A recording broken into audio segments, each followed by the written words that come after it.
Okay, well, what really happened then was we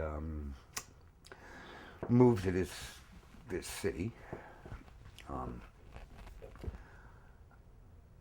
it was rough for like the first maybe 8, 9 months, and then I met at the gym that I was working out in. I met this guy that was a TV sports forecaster, or whatever you call him, announcer for ABC in this city that we were living in. And we got really friendly and stuff, and I invited him over to the house one night, him and his wife and his kids, for dinner, and I made this big Italian spread, and he just flipped out. He said, where did, this food come? I said, we made it. In retrospect, he decided we were going to go partners on an Italian restaurant, which we did, and it was successful. Then I made a really bad mistake, and the mistake was this. And this is something we never even spoke about. Right?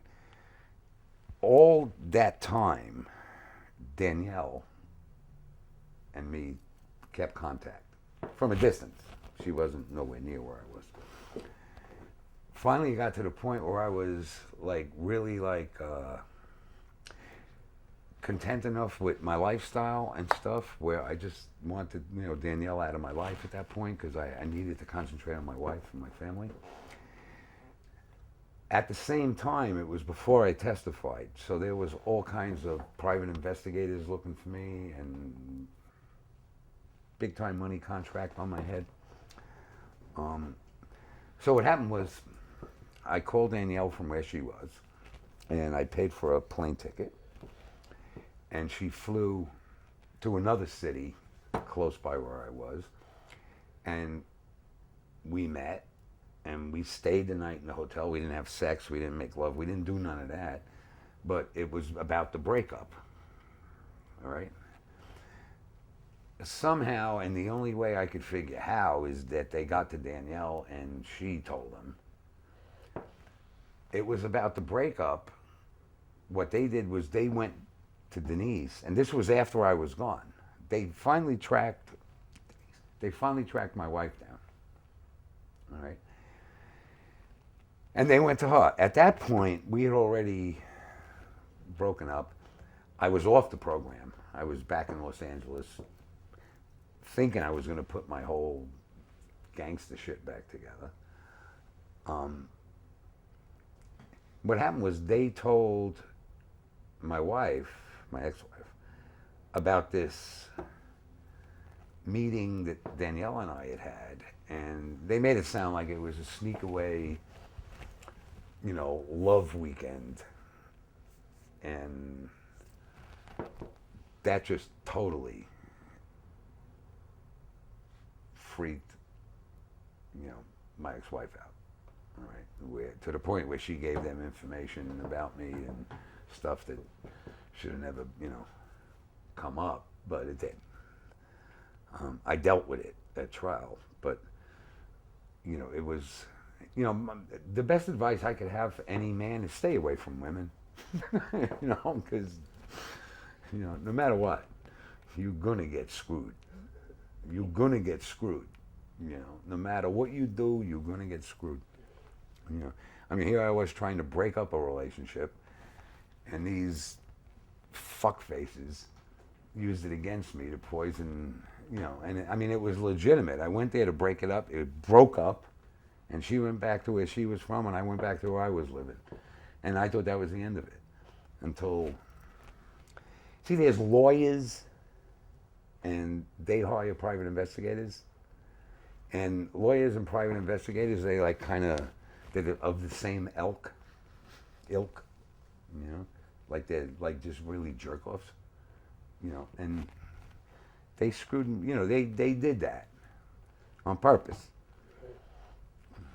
So that's about it with the family.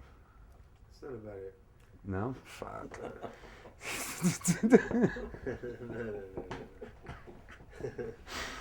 Jesus Christ. What is it that stops you from calling him each and every time that you want to call him? I said it before. It's just I know that phone call is going to create an end to this whole thing. Now, whether it's a good end, which I'm hoping for, or a bad end that I don't want to see, that's what's scaring me is the bad end. Because if I call and they just tell me, look, you did this, this, and this, and this, and this, and we don't ever want to talk to you again. Then I got to live with that on top of everything else that I got to live with. I got to live with another stone on my shoulder, which would be the biggest stone. So I think the fear of having that happen is what every Monday puts me off from calling. Because not knowing kind of screws with your head and your insides, but knowing is kind of like final. So if it's a good thing, yeah, it'd be great. But if it's not, it's going to be really bad. All right. Frank and Artie. Frank and Artie, it's like a really it's one of the strangest things that ever happened to me because when they first arrested me, it wasn't. I understood they were doing their job.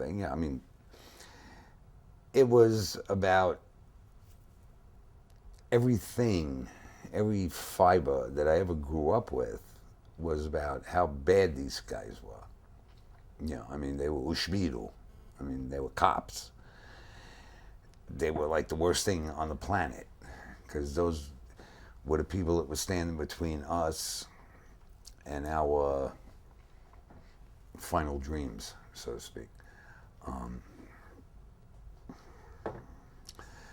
When I got arrested and, I went into MCC and I was sitting there doing my time, when I found out that there was a contract out on me, these guys had me at the U.S. Attorney's Office long hours, many times. And I never told them nothing. I never told them nothing. When I found out that contract came out on me, that changed everything. The rules went out the window. Because I was abiding by the rules. And they weren't.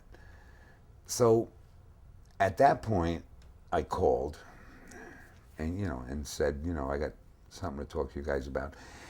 And that was the first time I really met Kenny McCabe, Art Ruffles, Frank.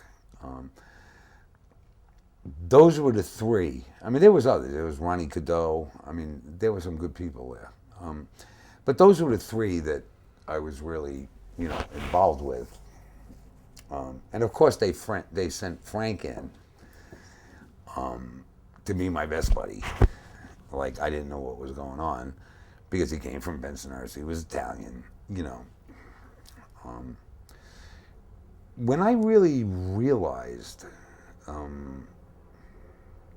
the scope of their commitment and what they really believed in, and them telling me, no, Dominic, you don't understand something. You're the bad guy. We're not,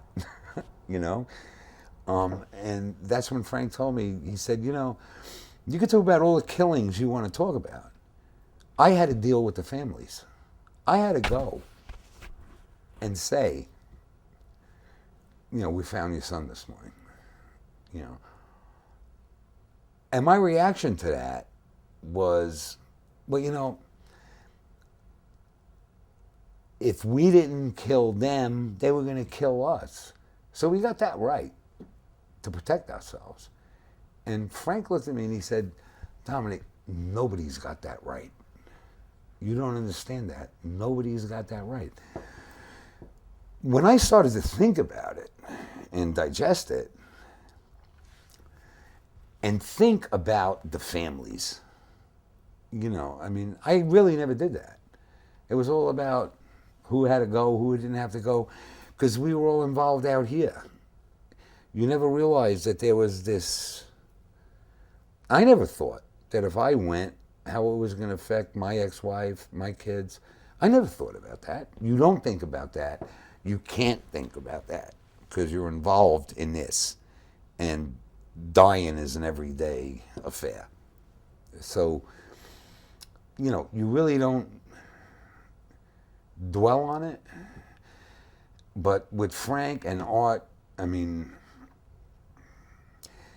they saved me from so many bad situations. And I'm not talking about where I was going out doing criminal acts. I'm talking about just up here, Because from when I first got arrested till I actually testified, it was damn near 4 years. So for 4 years, they basically had to babysit me. The marshals actually were in charge, but other than them giving you the check every month, you very rarely even see them. So when you do have problems, you call who you trust. And it was Frank and Art. And till this day, and it's funny because we really were adversaries in the beginning, and today, I know Frank's daughters, I've stayed at his house, it's just incredible how life takes those, and we're not talking like, twists. We're talking about 180-degree turns, and that's how I think of them. They're my family. They are. I call Artie Uncle Artie. And Frank, I just call, what I call him. But good people. Good. Getting together and what you had to do with that and all that shit. Okay. That was a good preamble. Thank you. You're on. The Westies.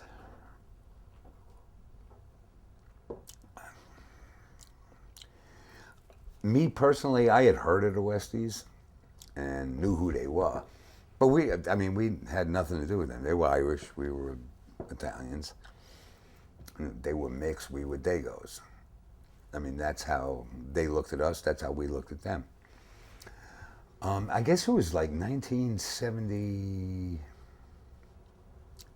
It was 1978.